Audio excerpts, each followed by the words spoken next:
Hi, Gamer Glow from On the Air TV. We got Joe Watson and Suburban Rider Chuck here with us, and we're going to discuss the latest episode of Under the Dome. Hi, Chuck. Hi, Joe. Hi, Glow. This episode is called Blue on Blue, and this is episode, what is it, number 5? Yeah, episode number 5. Episode number 5, and it got a little dramatic in this episode, I think, Yep. and I think there was some human drama as well. Well, I was personally happy again after being disappointed with the slowness of the last 2 episodes. This brought it back up to the level I'm happy enough with. Not that it was flawless or perfect. There were some things I'll talk about that I didn't care for, but all in all, I think it did. It went back up to what I expected from episodes 1 and 2. Yeah. Absolutely. And I think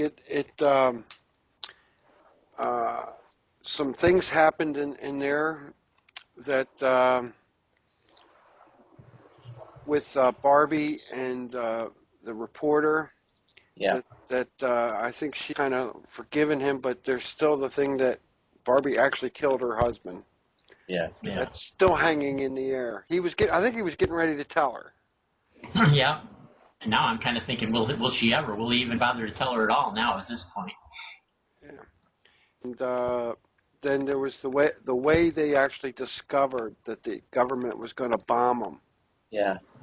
They were going to bomb them and not even tell them they were going to bomb them. They discovered it on their own. Mm-hmm. And now, Well, sorry, Joe. Go ahead, Joe. it now looks as if that the only people left on the world is under the people under the dome, because for the foreseeable, it's all wrecked, it's all flattened with a bomb. Yeah, that was the final view on the outside. Well, Chuck and I said we're talking about that when they were standing there where the bomb went off. That was only on one side of the dome where the bomb hit. Yeah. So we're wondering if the other side of the dome was shielded by the dome. Yeah, because the dome itself was impenetrable, so it probably would have blocked some of the blast effects from the opposite side of town outside the dome, but you don't know. I mean, it's an eerie thing to show everybody, that it does look like the world is devastated. You get one of those kind of things like in the apocalyptic movies where the whole world's laid to waste. I think somebody said, I'm not sure about this, but I think somebody said it was 3 miles. Okay. Someone said, yeah, that's right. Um, but and then there were the two young people who kept getting the seizures. Yeah, and all of a sudden, as soon as the bomb went off, the seizure stopped. So, to me, the pink stars are falling in lines was the shrapnel. They saw the pieces of shrapnel falling from the bomb, the little streams coming down. And so to me, that must have been the message, because now the message doesn't have to be displayed anymore. It doesn't have to be talked to anymore. So you think that the dome was trying to communicate to those two that it knew that there was a future event Yeah, that the government would try to blow up the dome. yeah. Although it wasn't very clear about it, just telling them the pink stars fall in lines doesn't really tell you enough information to be very useful, but it was trying to convey the information, I guess. And if it's from an alien source, I'm still thinking myself that there's some alien thing to do with this of some type. I haven't completely figured it out, but yeah, that would make sense that they would try to communicate and necessarily be super accurate. And then Big Jim seems to have discovered that Angie was down in the fallout shelter. Yeah. Which we actually, in the episode previous, we saw that he And walked he in didn't on. let her go at first. No. Yeah. But when Yeah, it was only because he thought they were going to die anyway that he wasn't going to get in trouble that he finally did let her go, because he thought, well, I can't get in trouble now because I'm dead anyway. Exactly. So Yeah. that kind of is strange.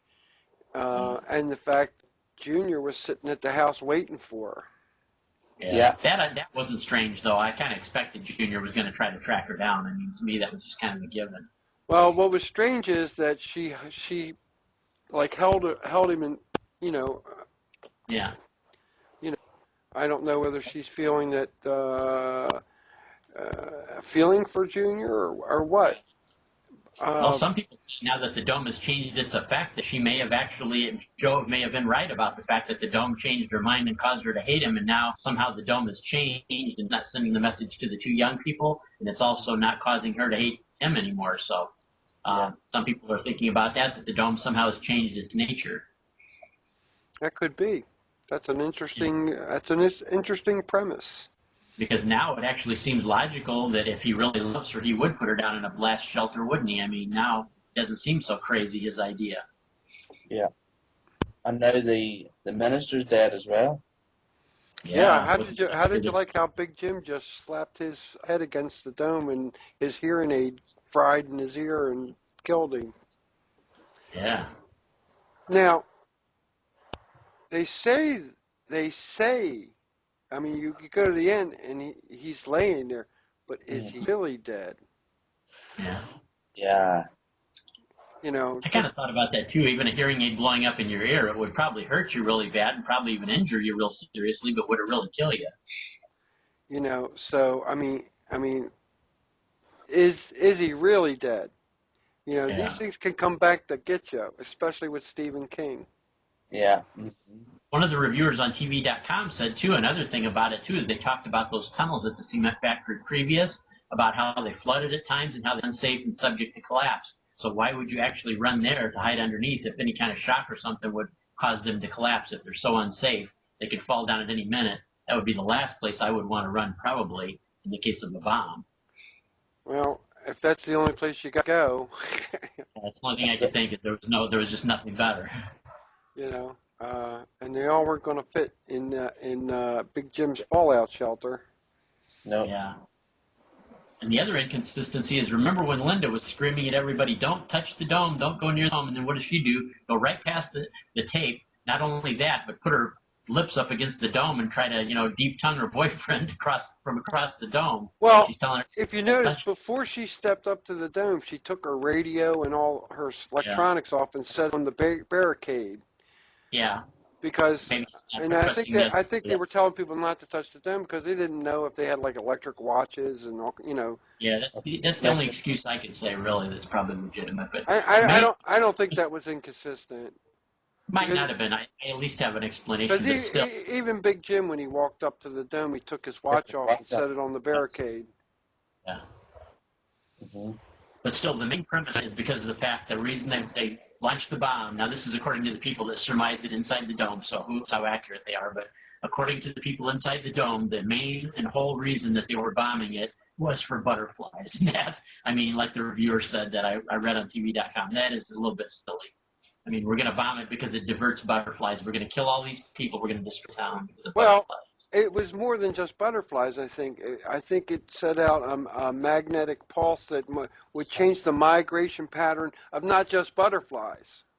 Well, it may also, that's the thing, that was what they surmised inside the dome. It could be that it's disrupting communication worldwide. I mean, it could be a magnetic field that is so powerful that it's disrupting navigation and everything. I mean, if it's affecting the world as a whole, then yeah, I could see maybe a reason they'd think about that. And remember what the one kid said, that China was go to war or something over it? Yes, that's right.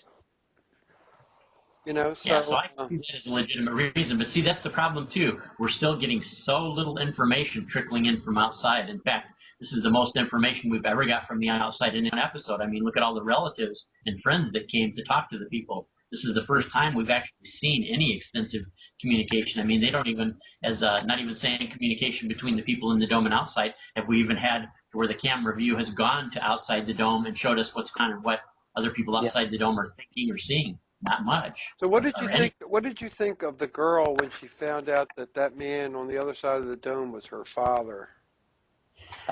Boy, I don't know. She seemed like she was drawn two different ways. I think she kind of like, by the expression on her face, she was kind of like, wow, finally. But then when she talked to her boyfriend, it's like, I got a dad that's just seeking publicity. Yeah. Well, I think she was pissed off because she had been lied to. Yeah. Yeah. You know, they told her that it was an anonymous donor, and come to find out, the guy pulls out a picture of him and one of her mothers. Yeah. And then the black mother says, one of the two lesbians says, well, it's complicated. Yeah. Which it always is when you start lying to a kid and they find out the truth. It's always complicated because you're lying. Yeah. Mm-hmm. Yeah. So what most stuck out, Joe, I want to ask you what most stuck out about this episode in your mind, either as being real good or as being an inconsistency, or both of you want to talk about. Well, I'll start first if you don't mind. I think that the episode showed a lot of human drama, how it brought the best out in a lot of the people of the towns, even though in the past it brought the worst out, but this Yeah. episode it seemed to have brought the best out in everybody. That's my what I got to say. Okay. And what is that? Okay. Joe, what about you? What do you think is the best and the worst of this episode? I watched it was it Tuesday night? Yeah. It's now Friday. My mind's just. But That's okay if you don't have anything specific to talk about, but I just thought in case you did. yeah, I really should have watched it today. To really. Well, did any one thing stick out in your mind about about this whole episode, and one thing in particular? It was how the girl, Angie, really took to Junior after, she cradled him. Yeah. Now remember, Chuck, she Mhm. cradled him before the dome blew up, not after. Yeah, that's what. Mm-hmm. Yeah, now when I think So about yeah, that was what Chuck was saying earlier is that well after the dome blew up, it changed her. Well, it hadn't changed. It hadn't blown up yet. Yeah, that's true. It may what's have her? been something that happened just immediately before, but something has changed. It may have been just immediately before the explosion rather than the explosion itself. I But know. Well, something of has course, definitely changed. the two kids that were sitting on the bench Yeah, touched before and they didn't go into convulsions. yeah, So something changed. yeah. Something changed right at the time of the explosion, but it may have been quite a bit before the explosion, may have been just a little bit before the explosion, or I'm not sure.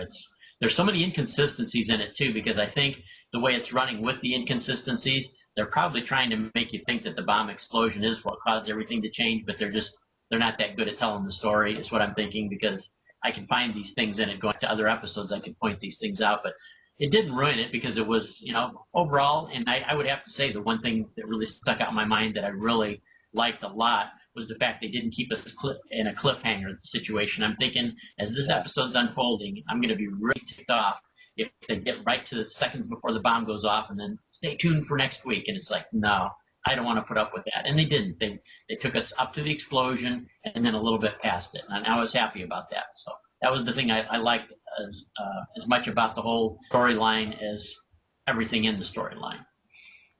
I'm getting something from Linda. I think Linda thinks this is just me thinking. I think with the way Linda was, she's the deputy, isn't she, Linda? Well, she's now the sheriff. Sheriff acting now. I think something that's making she think about her is I think she thinks there's no hope. Yeah. She was touched the carvings of her and her boyfriend's names in the. That could have been just for the bomb going off. Yeah, she went up there just because to kind of relive a memory in case she was going. But to me, she's the most multidimensional character, I will have to say, of all the characters that are realistic and likable. I mean, she's got her flaws too. I mean, I think she's rather immature in some of her decisions, but that's part of being a real character. I mean, she's very young. She hasn't probably been on the police force that long, and now she's stepping into the sheriff's role. So, Yeah. she's my favorite character, I'd have to say. Okay. Who's your favorite character, Glow? I think she's my favorite character too. I want to start wrapping this up. Okay. So overall, this episode good, exciting. Yeah. Joe. Yeah, I agree. Yeah, I liked it. It's starting to get really good. Yeah. Chuck. Yep. I say probably this is as good as any episode, and the fact, I got to remind everybody, it's not 10 episodes, it's 12. I looked on TV.com for the episode list. There's 12 of them. So tomorrow, the next episode will be Waypoint. I saw Okay. somewhere 13. What was that? I saw somewhere 13 episodes. No, Oh, 13? Well, I've seen 12 listed, so it's possible. I think it's 12. I think Chuck's right. Okay, Okay. so we're into 15 minutes of our broadcast, so I want to wrap it up and That was a good idea. thank everybody for listening, and tune in next week for our review, and tune into CBS, and however which way you want to watch this thing, through Amazon or Xfinity or one of the other ones. And we'll see you next week for our review of episode 6 of Under the Dome. Thanks, Glo. Thanks, so. Thanks, Chuck and Joe. All right, we'll catch you all later.